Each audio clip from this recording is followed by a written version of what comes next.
تعالیٰ کی اس حمد و ثنا کے بعد میں آپ سب کو گواہ بنا کر اس ماہ رمضان المبارک کی ان آخری ہفتے کی ساعتوں کو گواہ بنا کر آپ سب کی طرف سے اور اپنی طرف سے اس بات کی شہادت یعنی گواہی دیتا ہوں کہ اللہ کے سوا کوئی عبادت کے لائق نہیں، وہ ایک ہے اور اس کا کوئی شریک نہیں، اور میں گواہی دیتا ہوں کہ محمد صلی اللہ تعالیٰ علیہ وآلہ وسلم اللہ کے بندے اور اللہ کے رسول ہیں۔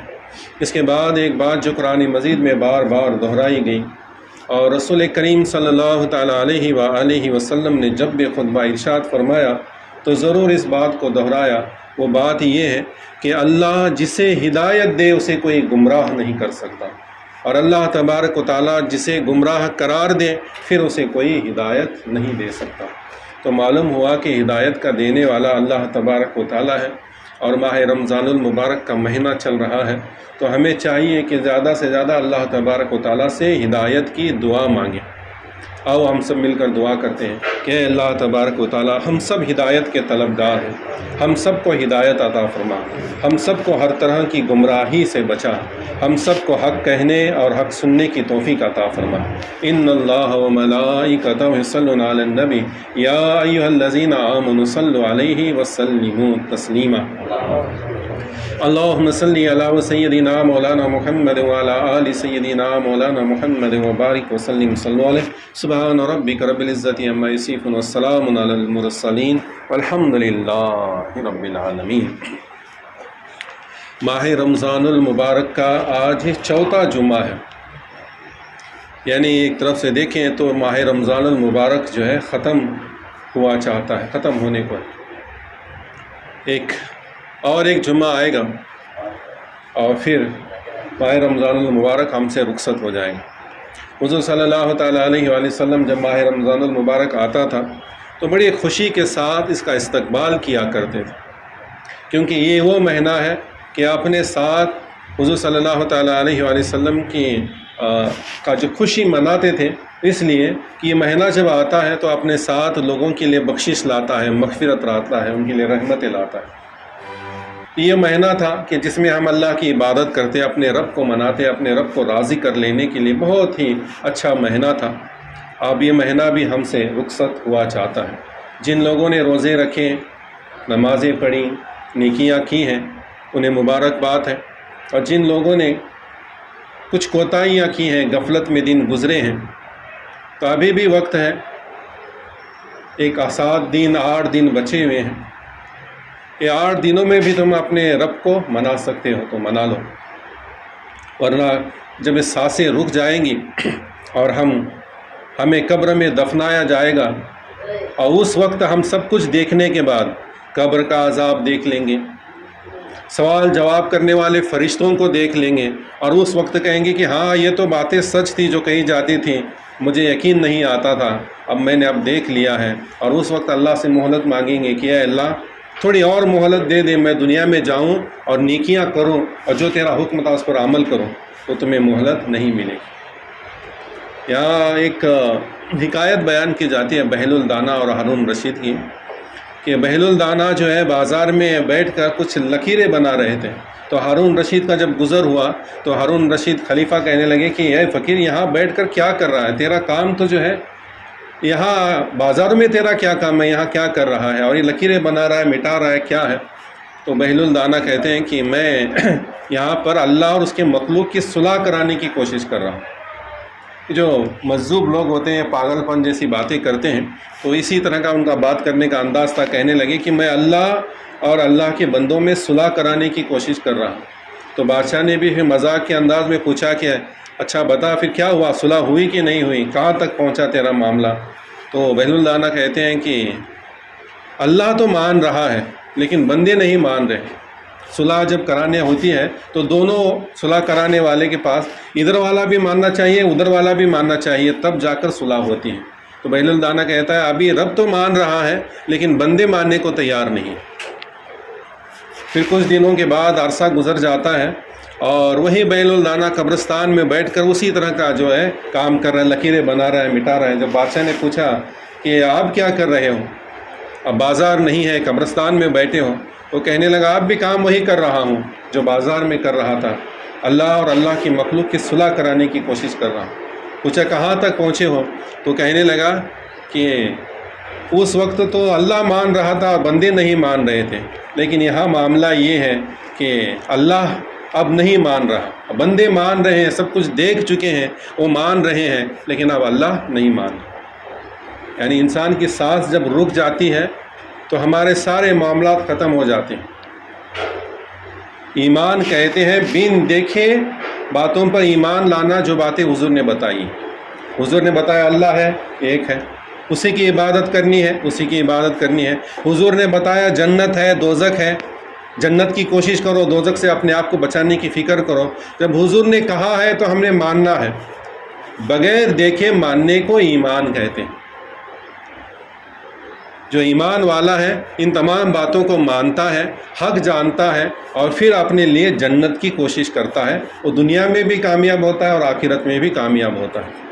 لیکن جو ایسے ہوتے ہیں کہ جو نہیں مانتے، مرنے کے بعد جب موت کے فرشتے کو دیکھ لیتے ہیں، قبر میں دفنایا جاتا ہے، قبر میں جو منکر نکیر آ کر سوال پوچھتے ہیں ان کو دیکھ لیتا ہے تو اسے یقین آ جاتا ہے کہ ہاں جو باتیں کہی جاتی تھی باتیں سچ ہیں۔ پھر اس وقت اگر ہم مانیں اور کہیں کہ اللہ ہمیں مہلت دے تو مہلت نہیں ملتی۔ ہم نے قرآن مجید میں پڑھا ہے کہ ملک الموت جب فرشتہ آتا ہے تو کسی کو ایک لمحے کی مہلت نہیں دیتا۔ ہم تو ادنا انسان ہیں، نبیوں تک کو وہ مہلت نہیں دیتا۔ حضرت سلیمان علیہ السلام مسجد اقصیٰ کی تعمیر کا کام چل رہا ہے، جناتوں کو کام پر لگایا ہوا ہے اور ان کی دیکھ ریکھ کے لیے آپ کھڑے ہوئے ہیں، اور کھڑے ہیں تو ایک عصا کو ٹیک لگا کر کھڑے ہیں۔ جب وقت ختم ہوا، ملک الموت آئے روح قبض کرنے کے لیے، سلیمان علیہ السلام کھڑے ہیں، کہتے ہیں مجھے بیٹھنے کی تو مہلت دے، میں کھڑا ہوں۔ نہیں، بیٹھنے کی بھی مہلت نہیں، کھڑے کھڑے آپ کی روح قبض کر لی گئی۔ کون؟ اللہ کے نبی ہیں۔ کیسے نبی ہیں؟ اللہ تبارک و تعالیٰ نے انہیں انسانوں پر، جناتوں پر، چرندوں پر، پرندوں پر، شیطانوں پر بھی انہیں حکومت عطا فرمائی تھی، لیکن ان کا بھی جب وقت آیا تو ایک لمحے کی مہلت انہیں بھی نہ دی گئی، اسی طرح ان کی روح قبض کر لی گئی۔ پھر جب لکڑی کو دیمک کھا گئی، لکڑی کو دیمک کھانے کے بعد لکڑی جب ٹوٹی تب آپ زمین پر گرے ہیں، تب پتہ چلا کہ سلیمان علیہ السلام جو ہے ان کی روح کب سے انصری سے پرواز کر گئی ہے، وصال فرما گئے۔ تو کہنے کا مقصد کیا ہے؟ بن دیکھے حضور نے جو کہا ہے ان باتوں کو مانو، ایمان لے آؤ۔ قرآن مجید میں جو کہا گیا ہے ان تمام باتیں جو ہے وہ برحق ہیں، سچ ہے، اس پر ایمان لے آؤ اور اپنی زندگی کو سنوار لو۔ ہماری زندگی کتنی غفلت میں گزر رہی ہے، دیکھتے دیکھتے ماہ رمضان المبارک کا مہینہ ختم ہونے کو آ گیا۔ جب رجب کا مہینہ آیا تھا تب میں نے کہا تھا کہ رجب کا مہینہ آ گیا ہے اور ہمیں خبردار کر رہا ہے کہ خبردار، ہوشیار، خبردار ہو جاؤ، اے غفلت کی نیند سونے والے، خبردار ہو جاؤ، میں رجب آ گیا ہوں، میرے بعد شعبان آئے گا، پھر میرے بعد رمضان آئے گا۔ وہ رجب بھی چلا گیا، وہ شعبان بھی چلا گیا، اب ماہ رمضان بھی ہم سے رخصت ہونے کو ہے، اور ہم ہیں کہ اپنی اسی غفلت کی نیند میں سوئے ہوئے، ہمیں پتہ بھی نہیں چل رہا، ہم دن کہ ایک دن ختم ہو گیا، 2 دن ہو گئے، یہاں تک کہ دیکھا جا رہا ہے کہ لوگ اب جو ہے کیلنڈر کی طرف دیکھ دیکھ کر اس انتظار میں ہے کہ رمضان کب ختم ہو، رمضان کب ختم ہو، کب عید کا دن آئے۔ اس فراق میں وہ چاہتے ہیں کہ اور جلدی ختم ہو۔ ویسے تو وقت کی برکت اٹھ چکی ہے، سال ایسے گزر رہا ہے جیسے مہینہ گزرتا ہے، مہینہ ایسے گزر رہا ہے جیسے گھنٹہ گزرتا ہے، وقت میں بالکل برکت نہیں بچی۔ اس دور میں ہم جی رہے ہیں، پھر بھی انسان چاہتے ہیں کہ جلدی سے 8 دن بچے، یہ بھی ختم ہو جائے، اور جلدی سے عید کا دن آئے، جلدی سے روزے ختم ہو جائے۔ تم عید کے دن کا انتظار نہیں کر رہے ہو۔ میں تمہیں حقیقت بتاؤں کہ ہم کیلنڈر میں دن گن گن کر اگر عید کا انتظار کر رہے ہیں تو خبردار، ہم عید کا انتظار نہیں کر رہے ہیں، ہم اپنی موت کا انتظار کریں۔ ہم ایک ایک دن اپنی قبر کی طرف بڑھ رہے ہیں، ہم ایک ایک دن اپنی موت کی طرف بڑھ رہے ہیں، ہمارے زندگی سے ایک ایک دن ختم ہو رہا ہے، ہماری زندگی سے ایک ایک لمحہ، ایک ایک دن ختم ہو رہا ہے۔ امام ابو حنیفہ رحمۃ اللہ تعالیٰ علیہ کا ایک واقعہ مجھے یاد آتا ہے کہ وہ بازار میں گئے تھے، تو بازار میں ایک بہت ہی درد بھری آواز میں بازار میں ایک وکریتا، ایک بیپاری جو اپنی چیز جو ہے بڑی درد بھری آواز کے ساتھ صدائیں لگا کر لوگوں کو بلا رہا تھا کہ اے لوگوں میرے پاس آ جاؤ، اے لوگوں میرے پاس آ جاؤ، میرا مال خرید لو، جلدی سے میرا مال خرید لو ورنہ میں ہلاک ہو جاؤں گا۔ وہ شخص کیا بیچ رہا تھا؟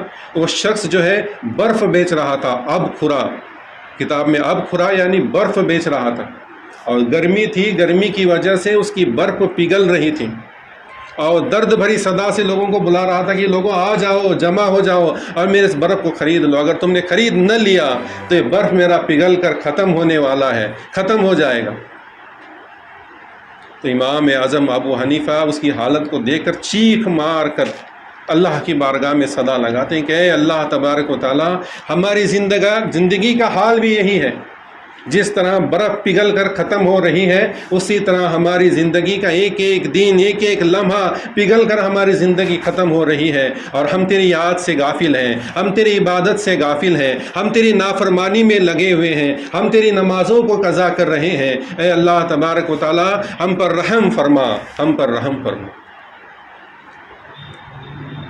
تو ہمیں کتنا غور و فکر کرنا چاہیے کہ جو لوگ انتظار کر رہے ہیں عید کا، جان لو ہم عید کا نہیں انتظار کر رہے ہیں، ایک ایک لمحہ ہماری زندگی سے ختم ہوتا جا رہا ہے۔ اور سوچو ہم جس چیز کا انتظار کر رہے ہیں، میں نے آپ کو بتا دیا کس کا انتظار کر رہے ہیں، موت کا وقت کا انتظار کر رہے ہیں، تو کیا ہم نے موت کے لیے کوئی تیاری کی ہے؟ کتنی نمازیں ہماری قضا ہوئی ہیں، کیا ہم نے ان کو ادا کرنے کی کوئی کوشش کی ہے؟ کتنی اللہ کی نافرمانیاں کی ہیں ہم نے، کتنے گناہ کیے ہیں، کیا ہم نے کبھی اپنے آپ کو اللہ کی بارگاہ میں حاضر ہونے کے بعد اللہ کی بارگاہ میں حاضر کر کے اللہ سے معافی مانگی ہے، استغفار کیا ہے؟ دیکھو ماہ رمضان کا مہینہ تھا، یہ ہمارے لیے اللہ کو راضی کرنے والا مہینہ تھا، اللہ کو منانے والا مہینہ تھا۔ اب اس کے بہت سارے دن چلے گئے، چند دن بچے ہوئے۔ ماہ رمضان المبارک کے 3 عاشرے بتائے جاتے ہیں۔ پہلا عاشرہ تھا رحمت کا، دوسرا عاشرہ تھا مغفرت کا، تیسرا عاشرہ چل رہا ہے اتقوا من النار کا۔ ایک عاشرہ رحمت کا، اس کے بعد مغفرت کا اور اتقوا من النار کا۔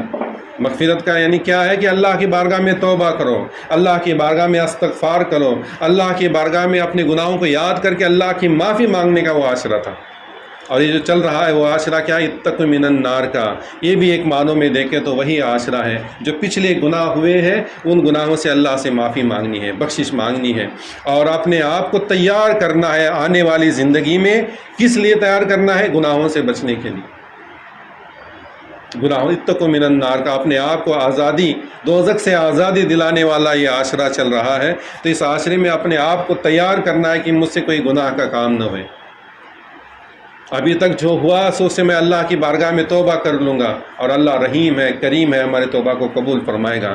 لیکن یہاں سے ہمیں اب سدھرنا ہے، اپنی پچھلی زندگی جیسے بھی گزری ہے اب اسے اللہ کے حوالے۔ اللہ رحیم و کریم ہے، معاف کریں اور ہمیں اسی بخشش اور مغفرت عطا فرمائے۔ لیکن یہاں سے جو بچے ہیں دن، وہ تو دن ہمیں نیکیوں میں گزارنے ہیں۔ جو دن بچے ہیں وہ تو دن اللہ کی فرما برداری میں گزارنے ہیں۔ جو دن بچے ہیں وہ دن تو اللہ کی عبادت میں، اللہ کی نماز میں، روزوں میں پابندی کے ساتھ گزارنے ہیں۔ کچھ لوگ ایسے بھی ہیں ماہ رمضان المبارک میں مجھے ملے کہ رمضان ختم ہونے کو آیا، ایک بھی روزہ نہیں رکھا، حالانکہ روزے فرض ہیں۔ ایسے لوگوں سے درخواست کروں گا کہ بھائی کم سے کم ایک تو روزہ رکھو، رکھ کر دیکھ تو لو، دیکھنے کے بعد اس کی لذت کو چکھ کر تو دیکھو کہ سحری میں کیسا مزہ آتا ہے، افطار میں کیسا مزہ آتا ہے۔ یہ حالات دین اسلام کے بہت خراب ہیں، اس طرح کی باتیں کرنی پڑ رہی ہیں، ورنہ کہا گیا ہے کہ جب مسلمان دوسرے مسلمان کو ملے ماہ رمضان المبارک میں تو اس مسلمان کو یہ بھی نہ پوچھے کہ تو روزے سے ہے کیا۔ کیوں؟ کیونکہ روزے فرض ہیں بھائی، فرض ہے تو ادا ہی کرنا ہے، اسے چھوڑنے کی رخصت نہیں دی گئی۔ لیکن ماحول ایسا خراب ہو چکا ہے کہ کہنا پڑ رہا ہے کہ بھائی ایک تو روزہ کر لو، ایک تو روزے کی لذت چکھ لو۔ بہرحال ہمیں اپنی اپنی اصلاح کرنی ہے اور دوسروں کی بھی اصلاح کی کوشش کرنی ہے۔ ماہ رمضان المبارک اب تیزی کے ساتھ ہم سے رخصت ہوا چاہتا ہے، تو اس میں آخری لمحے بچے ہیں۔ اس کے اندر جو مجھے آج بیان کرنا تھا وہ صدقہ و فطرہ کے متعلق ترغیب دلانی تھی، لیکن ابتدا ہی ایسی ہوئی اور بات ادھر چلی گئی، تو میں صدقہ فطرہ کی آپ کو 2-3 منٹ میں نصیحت دلاتا ہوں کہ اللہ تبارک و تعالیٰ نے ماہ رمضان المبارک میں صدقہ فطر جو ہے واجب قرار دیا ہے۔ یہ واجب عمل ہے، اسے ادا کرنا ہی ہوگا۔ اپنی طرف سے، اپنے بیوی بچوں کی طرف سے، جتنے گھر کے لوگ ہیں، ہر ایک شخص کے اعتبار سے 2.5 کلو اناج جو ہے صدقہ فطر کا نکلتا ہے۔ تم جو چاہے اناج نکال سکتے ہو، گیہوں نکالو، سب میں سستا ہے، گیہوں کے حساب سے دیا جاتا ہے، تو گیہوں نکالو، چاول نکالو، جواری نکالو، جو بھی اناج نکالنا چاہتے ہیں نکال سکتے ہیں۔ زیادہ مالدار ہیں تو آپ جو ہے کاجو بادام بھی جو ہے 2.5 کلو کے حساب سے نکال کر زیادہ صدقہ فطرہ کرنا چاہتے ہیں تو کر سکتے ہیں، لیکن کم از کم جو ہے گیہوں کے مقدار سے 2.5 کلو اناج جو ہے غریبوں، مسکینوں، یتیموں میں حقداروں کو وہ ضرور پہنچاؤ۔ آج کل کچھ ارادے ایسے نکلے ہوئے ہیں کہ صدقہ فطرہ بھی نہیں چھوڑ رہے، زکوٰۃ ہڑپ کر جا رہے ہیں، لیکن کچھ ارادے ایسے نکلے ہوئے ہیں کہ وہ صدقہ فطرہ بھی کہتے ہیں کہ تمہارے گھر میں کتنے لوگ ہیں، 10 لوگ ہیں تو 2.5 کلو کے حساب سے اتنا بنتا ہے، 2.5 کلو اناج اگر بازار میں خرید جائے اتنے پیسے بنتے ہیں، اتنے پیسوں کی پاوتی پھاڑو تمہاری صدقہ فطرہ ادا ہو جائے گی۔ لیکن حضور صلی اللہ علیہ وسلم نے صدقہ فطرہ جب واجب کیا تھا تو اناج کی شکل میں کیا تھا، تو ہمیں ہمارے جو غریب رشتہ دار ہیں، پڑوسی ہیں، ان کو دیکھ کر اناج ان تک پہنچاؤ، خود پہنچانے میں ثواب ہے، ورنہ اپنا کام دوسرے پر ڈھکلنے میں کوئی بھلی بات نہیں ہے۔ تو پھر ایسا کرنے کی وجہ سے بہت سارے لوگ جو بیچ میں آ جاتے ہیں اور غریبوں تک اس کا حق نہیں پہنچتا۔ تو خود محنت کریں اور صدقہ فطرہ ہو، اپنی زکوٰۃ ہو، ضرورت مند تک خود پہنچانے کی فکر کریں، ورنہ کہا جاتا ہے کہ شیطان کا کام تھا چال چلنا، شیطان چال چل گیا، تاجر کو سود خور بنا گیا اور ملا کو زکوٰۃ خور بنا گئے۔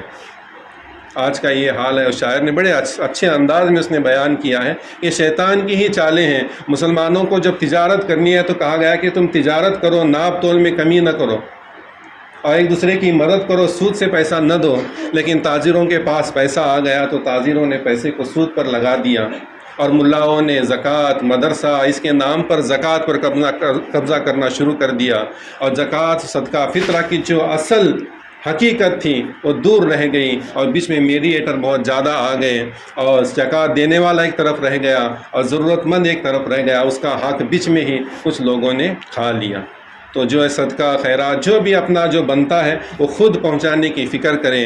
امام زین العابدین جو ہے جب آپ کا آخری وفات فرمائی، آپ نے وصال فرمایا، تو آپ کے غسل دینے والے نے دیکھا کہ آپ کے پشت مبارک پر جو ہے داغ پڑے ہوئے ہیں، بوجھ اٹھانے کے داغ پڑے ہوئے ہیں۔ جب تحقیق کی گئی تو پتہ چلا، ان کے گھر والوں نے بتایا کہ رات کے اندھیرے میں خود اپنے کندھوں پر اناج کی بوریاں اٹھا کر غریبوں تک پہنچایا کرتے تھے۔ تو ہمیں اپنا زکوٰۃ کا پیسہ ہو، صدقہ ہو، فطر ہو، جو بھی بنتا ہے وہ نکالیں، لیکن خود جو ہے ضرورت مند تک جا کر، ہمیں دور جانے کی ضرورت نہیں ہے، ہمارے رشتہ داروں میں مل جائیں گے، ہمارے پڑوسیوں میں مل جائیں گے۔ اب ایسا ماحول چل رہا ہے کہ ہمارا زکوٰۃ اور صدقہ کا فطرہ پیسہ گولا کرنے کے لیے یو پی بہار سے مولانا آتے ہیں اور وہ لے کر چلے جاتے ہیں، اور وہاں کا پیسہ جمع کرنے کے لیے یہاں کے لوگ جاتے ہیں اور وہاں سے لے کر آتے ہیں۔ نہ یہاں کے غریبوں تک پہنچتا ہے، نہ وہاں کے غریبوں تک پہنچتا ہے، اور جو اصل صدقہ و فطر کا جو اصول ہے وہ رہ جاتا ہے، اس کی جو روح ہے وہ روح دم توڑ جاتی ہے۔ تو ایسا نہ کریں، خود بھی جو ہے اپنا زکوٰۃ اور صدقہ فطرہ کا پیسہ جو ہے خود اپنے ہاتھوں سے غریبوں تک پہنچاؤ، اس میں بہت زیادہ ثواب ہے، دنیا اور آخرت دونوں کی بھلائی اسی میں ہے۔ اور صدقہ فطرہ کے متعلق بتایا جاتا ہے کہ جب تک ہم اپنا صدقہ فطرہ ادا نہیں کریں گے، ہمارے روزے جو ہے زمین و آسمانوں کے بیچ میں معلق رہیں گے، جب ادا کریں گے تب اللہ کی بارگاہ میں پہنچ جائیں گے۔ بہرحال اللہ تبارک و تعالیٰ سے دعا ہے کہ اللہ تبارک و تعالیٰ ہمیں کہنے اور سننے سے زیادہ عمل کرنے کی توفیق عطا فرمائے۔ وما علینا الا البلاغ المبین وآخر دعوانا ان الحمد للہ رب العالمین۔ جن حضراتوں نے سنتیں نہیں پڑھی وہ سنتوں سے فارغ ہو لیں۔